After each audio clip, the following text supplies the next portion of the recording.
And that was just exciting. So this is the second game in a best out of 5 for the Spazcraft and Kingston StarCraft 2 Invitational. We are currently, I believe, in the finals of the upper bracket with this red Terran player on the top hand side who is NRG, or now SixjaxDDE, and at the bottom hand side we have the Protoss player who is EGAxslav. EGAxslav, we've been following here a lot.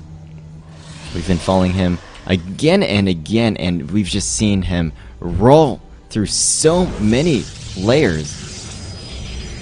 And that's just been great. Just been great. But DDE, he is also one of the superstars of the StarCraft world. I mean, we've seen him rock so many open tournaments. Main one that I've seen him rock, at least, is the SC Reddit tournament. Yeah, he did quite well there. And yeah, basically it seems that so far, like any game that goes long, you know, EGAxslav is just able to take out that super amazing macro that he has and just take it home for the win. So, and even if you remember the game against Moonin, or sorry, SKU, that first game, it was a quick 4-gate that, you know, that EGAxslav fell to. So, really, again, DDE should be going for that one base kind of play, but with his build order so far, I'm not sure if he will be. Yeah, well, let's take a look at both players' openings. And over here, DDE, it's interesting what's happening over here. DDE is semi-walling off the front of his base, and you know, I like to talk about how it's not usually a good idea to wall off against a Protoss player as a Terran player, but you know, it's interesting how this works, and it is going to allow you see, you know, the entry path is kind of like a tower defense game, right? If something's walking up the ramp, it has to go through here, take some shots, up here, take some shots, and then around here. So it kind of makes the walk distance for units longer, and it's not enough of a wall off to really, you know, really get sniped. Like if you put a barracks, another supply depot over here, your barracks, your supply depots are vulnerable to getting sniped by early aggression, then that's usually not good. But over here, we see this wall off, that partial wall off, and I really understand this, and I really enjoy what he's doing here. What do you think? Yeah, to me, I was going to say he was going for an expansion, but he's going for that 1-1-1 opening, sending some Marines out. He still has his SCV alive, however, he kept it in the base for just too long, and the Stalker is going to get rid of it. So no hope of any kind of hard contain with a bunker anymore. And he is going to be moving that factory over. So it is going to be a Banshee opening, and EGAxslav going for that very quick Nexus. So it's going to be very, very difficult for him to actually be able to defend against these Banshees. Yeah, you know, the other game we saw of EGAxslav, I forget who his opponent was, but remember, EGAxslav, he was only barely able to hold off Banshees because he had a forge, and he was able to place 2 cannons. Yeah, but versus here, Moonin. Versus Moonin. But here, DDE getting that cloak as well. I think this might actually result in a very different outcome, because this Banshee was so much earlier than Moonin's Banshee. Remember, Moonin, he got his expansion up and running before getting his Banshee, but here, you know, EGAxslav, I'm not sure how much, yeah, he didn't quite scout this expansion area, so looking at this bunker placement, it's almost as if his opponent was expanding, and, you know, he believes he has time, but he's not actually going to have as much time to prepare for any sort of attack from DDE, because DDE is not two basing this, he is one basing this. And here comes the first Banshee. The forge is complete here for EGAxslav, but remember, this is for quick upgrades. And is he going to be able to finish? He does have a cannon on the way though in the main base, and I wouldn't be surprised to see one going down in the natural as well. And if that cannon gets up, man, that is definitely going to hurt this harass hugely. There's a Hellion and a couple of Marines who are going to try and do some damage as well. And don't forget that Banshees do a ton of damage to Stalkers, so he might actually just go for more of a full-on attack. But nah, he's moving his units back. Cloak is finishing in 2 seconds, and that is really going to make the difference. However, EGAxslav, he did get his photon cannon here in time, so incredible timing, you know. But Ooh, this Banshee now going straight for that cannon. That cannon starting to fall. This is not looking good for EGAxslav at all. He is going to take a lot of damage, and I think DDE continuing to go after these photon cannons. Never mind, he is just going to try to snipe as many sentries as he can. Also a decent choice for him, and getting... I agree. Yeah.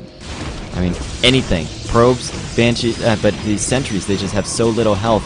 And, ooh, that cannon does successfully go up, but another Banshee in the main base of EGAxslav, and just going to be able to, again, keep EGAxslav at his wits. There's no robotics facility here for EGAxslav, so these Banshees can just pick off pylons by pylons. Every single 100 resources worth of damage you do is damage that you do to your opponent. So, and DD. Yep. He even supply blocked EGAxslav, so EGAxslav now trying to get some more pylons up, but it's going to be a while before he can make some more units. And in these high-level games, if you can't make units for 20, 30 seconds, that actually can put you quite far behind. Oh, even getting another one of those pylons. Hit. And wow, look at that micro. I mean, here DDE escaping with 2 Banshees with 20 or 30 health each. So I mean, that is just incredible. Like, any lesser player would have lost 1 Banshee and immediately not have the firepower to sustain their second Banshee, but here, you keep 2 Banshees alive, and that's enough. That's really enough to make sure that you can continue attacking, continue pushing into your opponents. But ooh, nice, a big blunder there from DDE, losing that 1 Banshee. And EGAxslav, again, just going for that early 3rd base. I mean, just fast expand, fast expand, fast expand. That's the rhythm for EGAxslav. And now, I mean, look at the supply difference. There is a slight supply difference. I'm not sure if DDE did enough damage with this harassment, because EGAxslav did manage to hold his fast expansion. And now here's the question: can DDE keep up with EGAxslav?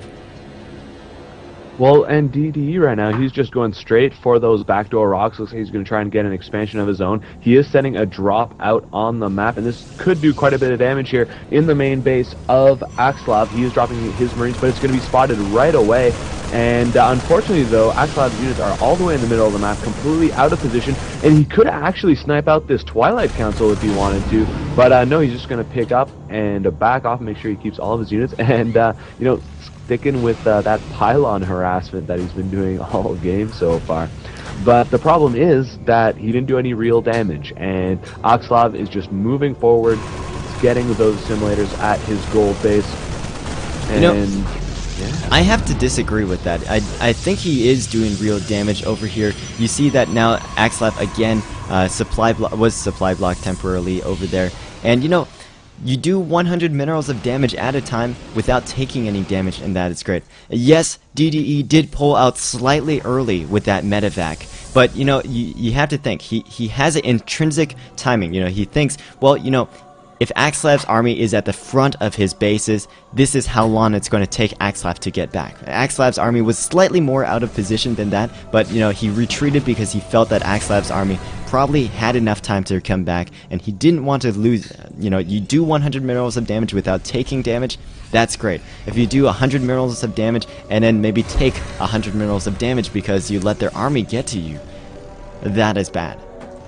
No, yeah, that's definitely great. The problem being that EGAxslav is getting way more than 100 extra minerals from that gold base, and DD needs to find a way to do damage, and that's exactly what he's going to try to do here. He is moving in with a tank, a couple Banshees. There goes the stim, but some beautiful force fields, capturing a bunch of Hellions and Marines there in the corner. Here comes the engagement, and I think that EGAxslav actually is going to lose this. All these Marines need to re-stim. Those medevacs are keeping them nice and healed, and EGAxslav is in a ton of trouble right now, Edward. Yeah, you see what DDE did there, actually. He got a lot of Blue Flame Hellions. And remember, EGAxslav, before I was like, yeah, EGAxslav, great job relying on all of those, Zealots, because the Zealots so powerful. But these Blue Flame Hellions just melt those Zealots, and those Marines finish them off. And that, just the right army composition here from DDE versus EGAxslav's Gateway heavy, Zealot heavy army compositions. And here now, taking down EGAxslav's 3rd base over here, taking a 3rd of his own. DDE ahead by 45 supply. I'm not sure what EGAxslav can do here. No, EGAxslav is pretty much right up against the wall. He's warping in some more Zealots, but like you said, that was such a good point. These Blue Flame Hellions just rip right through these Zealots in no time at all. And these medevacs are still up and going. They still got energy, and they're just keeping all of this Bio Army alive. And this string of anthill string of units coming in to reinforce. And I think that right now EGAxslav is in huge trouble, and I'd say he's definitely going to lose the game. Look at the units tab. There's 4 Stalkers and 4 Zealots on the map right now for him. And there's no way that that's going to be able to get rid of this army, even with the 4 gateways left and robotics bay. Yep, more damage over here. This is not looking good for EGAxslav. I think this is pretty much game, but EGAxslav, no, he's just chasing around some units for naught. Do you remember the result of the last game? I believe EGAxslav took the last game. Won. Yeah, he did take the last game, and this is a best out of 5.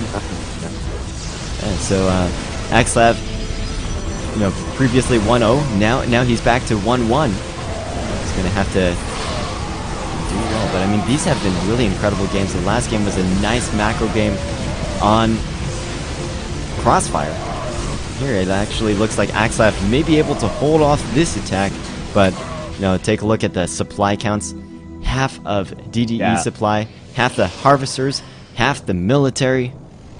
And he was able to save almost all of his medevacs, which are going to be able to go right back in with this new wave of reinforcements. And there was just such structural and economic damage done to EGAxslav. Look at his main base. He even still has a few gateways, Twilight Council, that are unpowered, doesn't have enough pylons.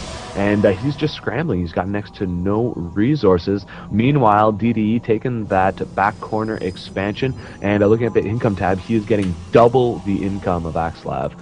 So I don't know what EGAxslav can do to get back into this now, Edward. Yep. Well, EGAxslav, he's going to be a valiant hero today. He's going to try to hold off his opponents. He's going to try to stay in this game as long as he can, and I really applaud him for that. Like, as I said earlier, his playstyle, I really feel, is kind of similar to mine, except that, or maybe my playstyle is similar to him. Like, I never give up, I never surrender, and it's same thing is happening here with EGAxslav. He's trying to maintain his map presence, his map vision, even, sending one Zealot through the back, perhaps do some harassment here at DDE's third. And, DDE just continuing to build units. And, we said that EGAxslav has no chance getting back, but, we've seen comebacks before. It's going to be very difficult for EGAxslav to come back, but he is getting a Dark Shrine, which we saw he really loved in the last game. No detection. Actually, there is detection over here at the front door for DDE, so I'm not sure how much this will do, especially with 3, if soon to be 4 command centers. But, EGAxslav rebuilding up some of his harvesters, and the question is, will DDE make a mistake? And here, no. DDE nearly max out 172 supply, feeling that it's a great time to move in before EGAxslav can actually catch up. And here, so many Blue Flame Hellions. Look at that. Even DDE going for a Blue Flame Hellion drop, probably on the 3rd base for EGAxslav. Beautiful scan there by DDE, getting those Dark Templars right away, even picking up some of his units that have been caught by the force fields. Those are the last force fields that the sentries of EGAxslav can make, and here comes the army of DDE. It's just way too big. There's no way that he can deal with this, and we should be seeing the GG here imminently by EGAxslav, Edward. And he sends all of his probes in, and they all died before they could even get to the army and help out. So there we go. We got 1-1. Congratulations to DDE getting right back into this game after losing the first one. And we will have the 3rd one up for you guys very soon. Just going to wait on that match.